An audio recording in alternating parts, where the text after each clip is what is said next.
Hey cooks, today on What's Up Wednesday, we're participating in SOUPTEMBER.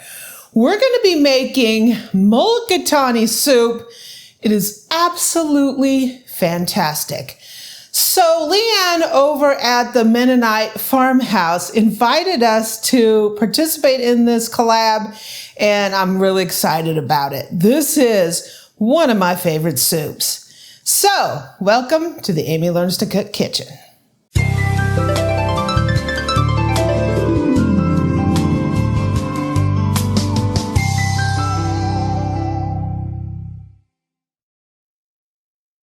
So today we're participating in SOUPTEMBER, and pretty much because fall's coming and soup season's coming, we need to get prepared with some really great soup recipes.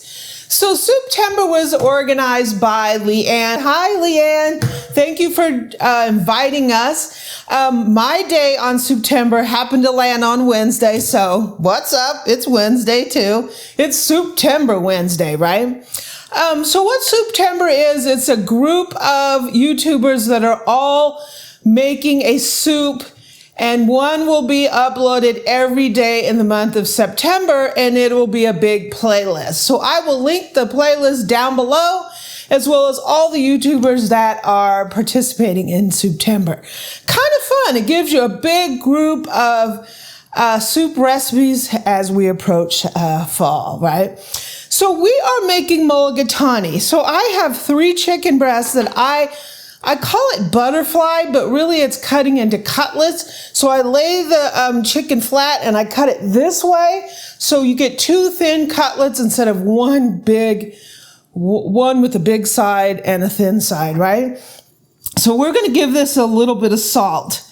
So mulligatawny is like one of my favorite soups. It has such an interesting history. If you've never heard about mulligatawny, we're going to give this some salt and fresh ground black pepper.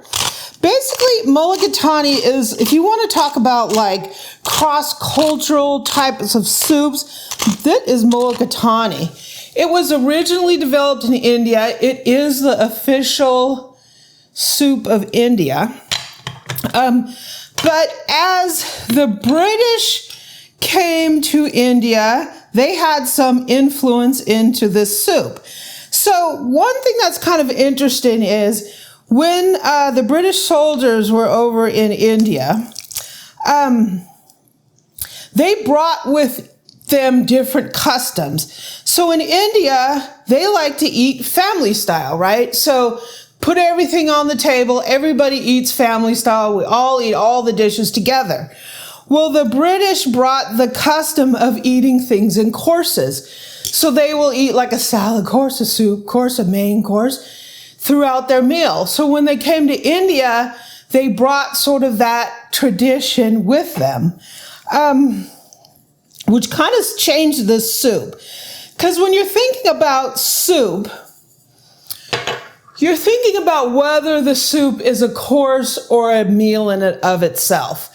So mulligatawny took on like a lot of variations. Like originally, the version in India, it was not the main player. So the soup was pureed and then it was served over rice. Some people started to turn it into a main course. So they added chicken and vegetables and all this stuff. So it went from a pureed soup to a chunky main course soup, which is kind of interesting because that means that you can make this soup any way you would like. You can make it pureed, you can make it chunky, you can partially puree it, or you can leave the pieces whole. It also got a lot of different ingredients in it. So traditionally, mulligatawny is pepper water. It's like stock and curry powder and onions. That's it, pureed, and it's really thin.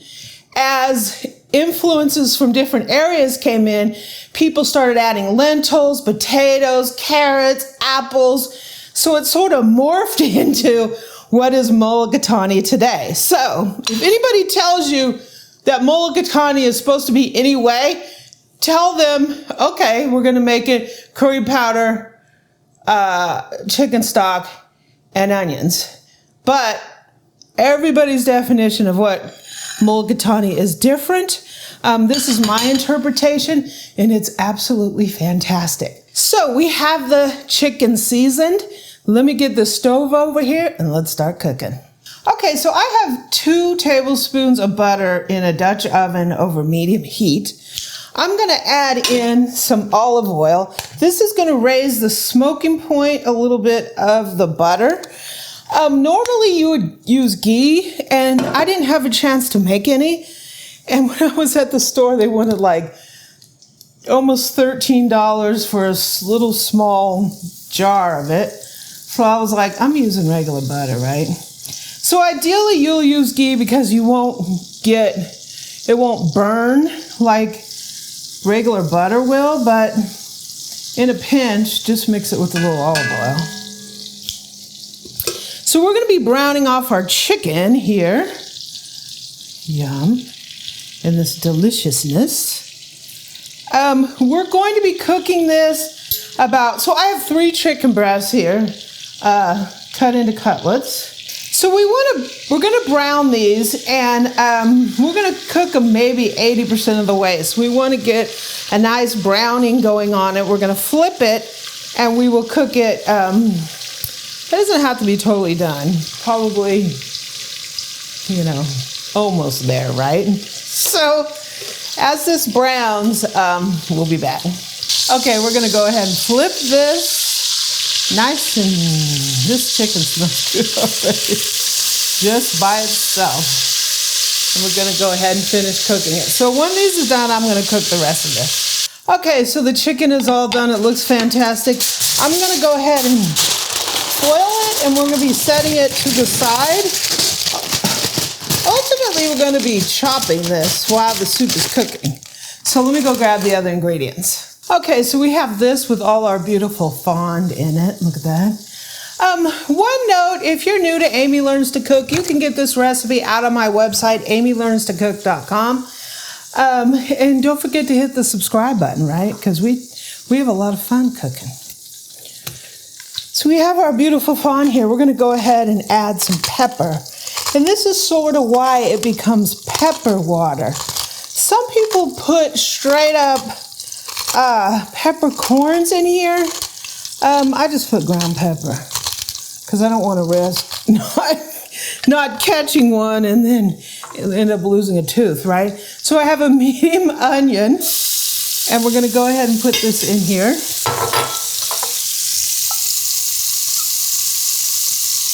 Yeah, it's already starting out good, huh?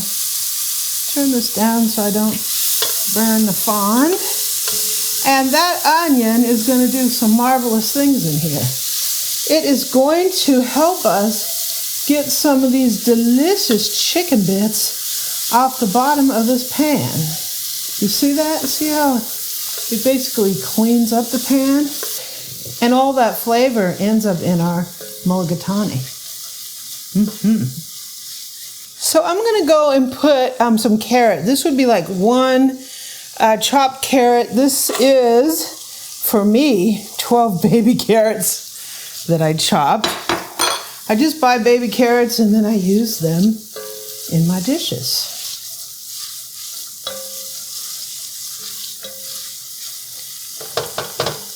That's already starting to look amazing. So I'm going to put in a couple of ribs of celery, 2 ribs that I chopped. And we're gonna go ahead and saute this until this is softened. Okay, so we're gonna put in a chopped apple. This is Granny Smith. This recipe is traditionally done with a Granny Smith apple. The apple kind of tones down the spiciness of the spices that we're gonna put in, and it brings a little bit of sweetness to the dish. It's absolutely fantastic. So I'm gonna let this soften a little bit. Okay, it's looking pretty good. So I have like 7 cloves of garlic that I minced. You can put the amount that you like. Some people like tons of garlic, put 20 cloves. Some only like a couple, and some like none. So put whatever amount you like. So I'm gonna put some ginger. Unfortunately, around here, I live in a very small town. None of the stores ever have ginger. So I have to buy this stuff in a tube. That's all they have. This is not my preferred kind of ginger, but this is pretty much all I can get. So I'm putting it in now because it's pureed like that. It doesn't need a lot of extra time to cook. If you are going to use real ginger, which I recommend, use about 1 inch and put it in a little bit earlier than this so it has a chance to cook. Okay, so now it's time to bloom some spices. So blooming some spices is just going to bring out their flavor a little bit. Oops, I just lost my stove. And it's going to really kick it up a notch. So I have some curry powder. You want about approximately a 1/2 tablespoon. I have ground coriander. We're going to put a teaspoon of that. Cumin. I love cumin. About a teaspoon of cumin. If you don't like a strong cumin taste, bring that down a little bit or don't put it. Some people don't put cumin in mulligatawny, but I'm a cumin. I love cumin person. I love chili. So turmeric, about a little less than a teaspoon. That's going to give us beautiful color. The spices is what does this for the mulligatawny. Wow, and as soon as you start sauteing those spices, it's really going to bring out the flavor and the aroma. So make sure you bloom those spices. Blooming it is just getting a little heat on it, sauteing a little bit, and putting the fire under them, right? Boo. So I have 5 cups of chicken broth. Homemade chicken stock would be the best, but I just made this from Better Than Bouillon. Wow, look at the color on that. It's beautiful.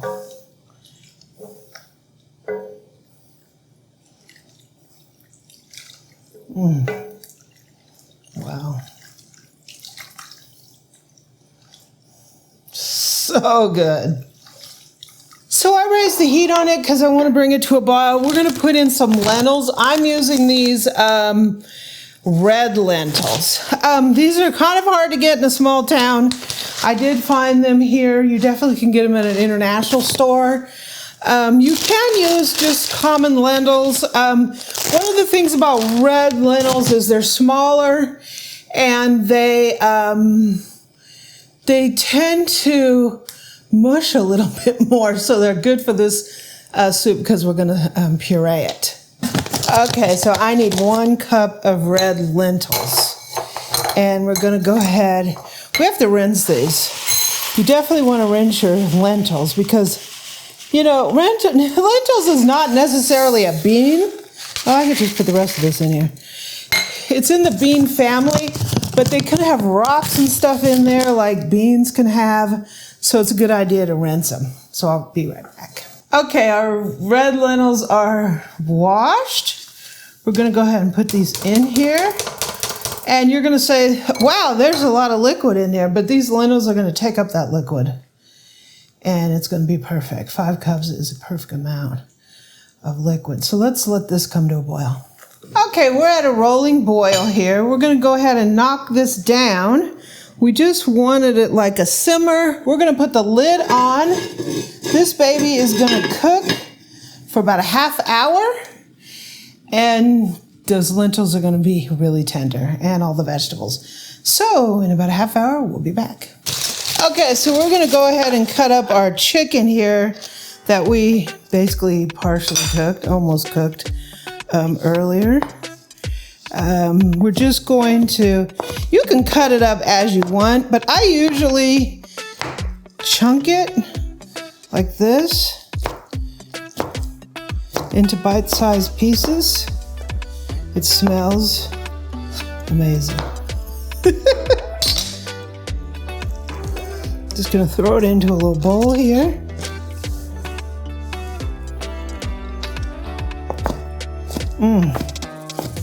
That smells so good.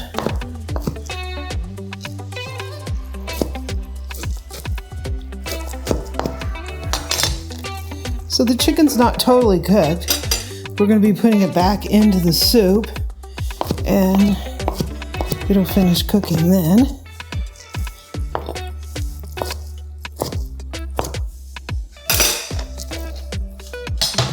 So there's our chicken. I'm just going to put this little bit of juice in here and I'm going to cover it back up and it's going to go into the soup in just a minute to continue cooking. Okay, so the soup is looking good. Smells amazing in here, let me tell you. So the lentils have taken up a lot of the liquid. So what's going to happen now is we need to puree the soup. So you can use an immersion blender. One of the things I've found is that those apples can float around, so it's kind of hard to get them with an immersion blender. I'm going to do this in a Vitamix. And I have a little bit of a warning before you do this in the Vitamix. So I'm going to go ahead, I'm just using this. I'm going to take like 80% of this out of here. And I'm going to make sure I get all the apples. Because I want to puree those, obviously. Some people puree, some people don't. Some people do 50%. I'm going to do most of it. This will leave a little bit of like texture to it.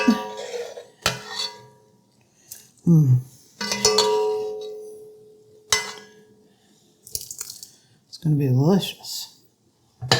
So, using the Vitamix, you need to be really careful because of the heat, a lot of pressure builds up in this. And trust me, I've had this issue making mulligatawny because one time I put the little cap on here, it built up pressure and it blew that cap off and literally I had mulligatawny on my ceiling. So don't do that, right? So I'm going to put this on low.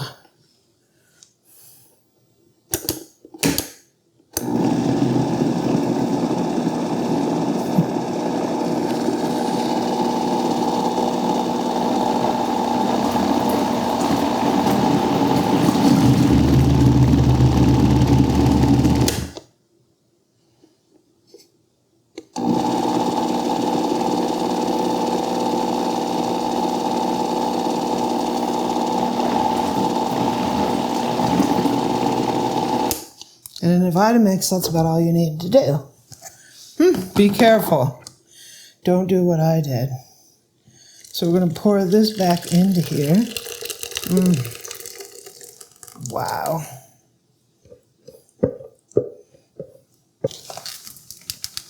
That looks amazing. We're going to take our chicken. We're going to put the chicken back in here.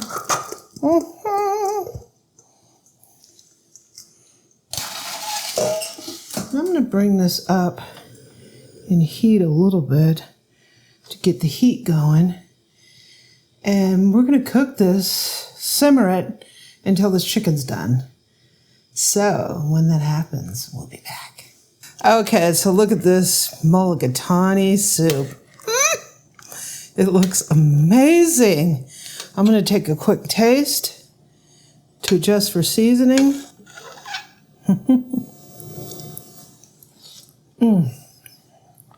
It is so good. So good. We don't need to adjust any of the seasoning. It's incredible. So I'm going to go ahead and serve us up a little serving of this. Our mulligatawny. Oh, it looks beautiful. Beautiful color on that soup. Beautiful. So we have our soup here. I moved the chicken to one side because I have a little bit of rice and I'm going to stick the rice on the side here. My rice is a little sticky. but I don't mind.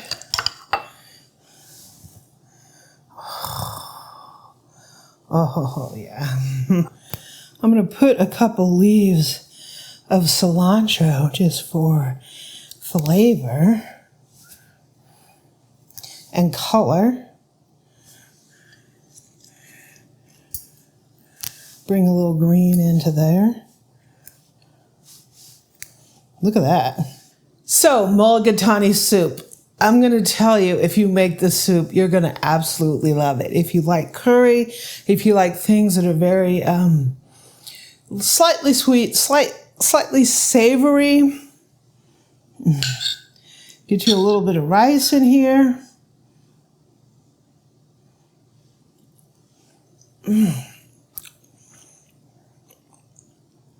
That right there hits all those comfort food notes. It is so good. If you like mulligatawny, try this recipe because it's fantastic. It's rich. It's not overly spicy. It's savory with a note of sweet. This soup is fantastic. So I just want to take this opportunity to thank Leanne over at Mennonite Farmhouse. This was so much fun. SOUPTEMBER. If you want to take a look at all the videos for SOUPTEMBER and follow along to the rest of the month, I'll put links down to the playlist and I'll put links down to the channels for everyone who's participating in SOUPTEMBER. So fall is almost here. It's Wednesday and we have, let me tell you, an absolute fantastic recipe for mulligatawny soup. Cheers, everyone. Have a great day. If you've never heard about mulligatawny,